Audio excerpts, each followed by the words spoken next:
right, Dee. Now, meanwhile, this PayPal news comes amidst Affirm and Amazon's new partnership, an announcement that sent the buy now, pay later company's stock soaring, though it is ticking down today, down about 7%, giving up some of those gains. Our next guest just raised his price target on Affirm to $110, citing an internal survey of Amazon customers showing that half are likely to use the new offering. Mizzou host Dan Dolev joins us now. Dan, half of Amazon users, that would represent a dramatic shift in customer behavior. Amazon is so dominant. I'm curious how you got to that number and also what the long-term effects of that could be on all these other players that are also offering similar buy now, pay later services. I know.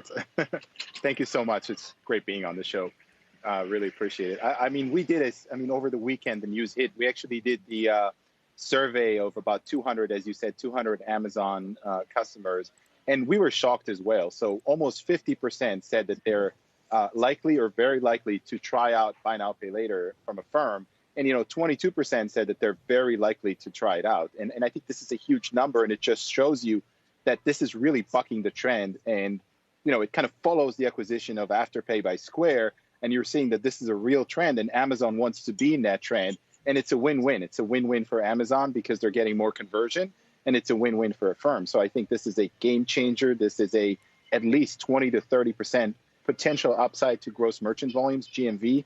And I think this we raised our price target to $110, but I definitely think that this is a game-changing deal because it's entering like a new space that's never been done on Amazon before. And do you think that this will enable Affirm to leapfrog ahead of all of the other players, whether it's MasterCard or Klarna that are offering similar services? Or do you think this will just drive adoption of this format as a way that people buy things? Yeah, I think it's driving adoption, right? Buy now, pay later. If you're looking at Australia, which is kind of what buy now, pay later started, you're really seeing an inflection point in credit over the last 2 to 3 years. So really credit is starting to trend downwards, and buy now, pay later is taking over. So this is driving adoption. This is driving consumer habits. And, we actually, in the survey and the empirical evidence that we've done, about 46%, people reported about 46% of volumes are on using debit cards. And, a lot of the debit cards are where buy now, pay later comes from, right? So I think this opens up the opportunity to use credit for people that actually didn't have the chance to use credit before. And that's why it's so important. It's getting people the adoption or the ability to buy on credit that they would normally not do. Hey, Dan, it's Deirdre. At the same time, Amazon has kind of already been doing this itself, at least through installment plans, through a credit card. Does it surprise you that Amazon isn't now sort of branding under buy now, pay later itself, especially since it wouldn't be holding the credit, right? It would be through an intermediary bank, just like Affirm. Yeah, look, it's a great question. And we've been asked that a lot by investors over the last few days. I think what's happening is Amazon wants to sell stuff, right? They want to be the best e-commerce retailer in the world, which, many people would say they are.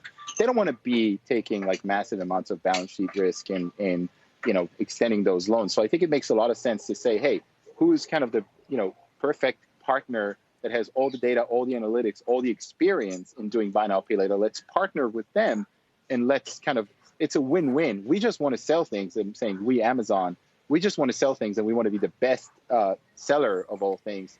We want Amazon someone never else wants to help us with sell credit. Things, Dan. They want to do everything. Dan, you're right.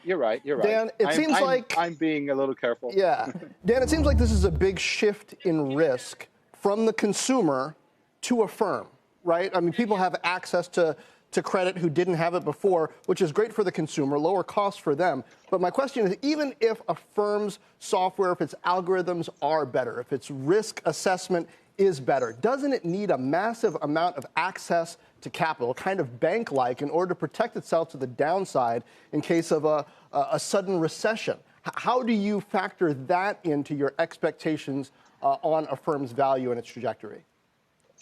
I mean, look, in a downturn, everyone suffers. I agree with you. If you take balance sheet risk, it's a little riskier. I actually think that what's really interesting about, Affirm and some of the other buy now, pay later guys too, is their ability, right? They sit in the valley. Max Levchin, who was one of the founders of PayPal, is the founder of Affirm. So you're getting a lot of brain power, a lot of like algorithm power, a lot of artificial intelligence power to be able to underwrite the consumers in a much more efficient way than, say, a normal bank would do, right? That's issuing a credit card.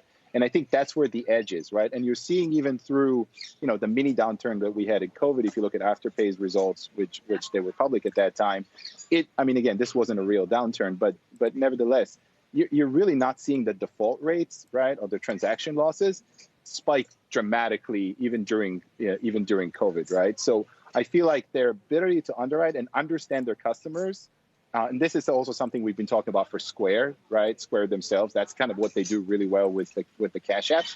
That's the key. That's where the holy grail is to be found, right? And I think that's what they do really well, and that's why Amazon needs them, and why it's going to be a super successful partnership.